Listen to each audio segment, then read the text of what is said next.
అంటే మీరు ఇంత లా, ఇంజనీరింగు, మేనేజ్మెంటు, సైకాలజీ ఇలా మల్టీగా చదువుకున్నారు కదా! ఈ ఐపీఎస్‌లోకి ఎందుకు రావాలనుకున్నారు?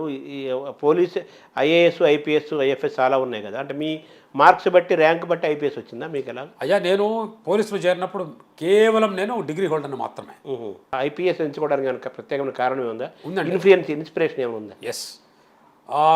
మా పూర్వీకులు అంటే పూర్వీకులంటే మా తాతగారు, తర్వాత మా మాతామహులు అంటే మా అమ్మగారి నాన్నగారు వీరందరూ కూడా టంగుటూరి ప్రకాశం లాంటి వారితోటి సంబంధాలు ఉన్న వ్యక్తులు, బంధువులు. అలానే మా తాతగారు కూడా వందల ఎకరాల కొద్దో వారికున్న పొలాన్ని దైవ దత్తం చేసి దేశం కోసం దైవం కోసం పనిచేసిన వ్యక్తులు. సో మంది ఆ రక్తంలోనే ఉన్నది దేశం కోసం పనిచేసి దేశభక్తి అనేది. ఐఏఎస్ అంటే ఐపీఎస్ అన్నమాట. నేను ఆ ఉద్దేశంలో ఐపీఎస్ అంటే ఇండియన్ పీపుల్ సర్వీస్. నా పర్సనాలిటీకి దేవుడు నాకు 2 మార్కులు తక్కువ వేసి ఇంటర్వ్యూ మొత్తం షోటర్లో నేను ఐపీఎస్ 128th ర్యాంక్ నాది. ఐఏఎస్ బదులు ఐపీఎస్ రావడం అది ఒక రకంగా నన్ను అడిగితే నా పర్సనాలిటీకి బాగా సూట్ అయింది. నేను ప్రజలకి చాలా దగ్గరగా ఉండి చాలా సూక్ష్మంగా చాలా బాగా సేవ చేయడానికి నాకు తురతపడింది.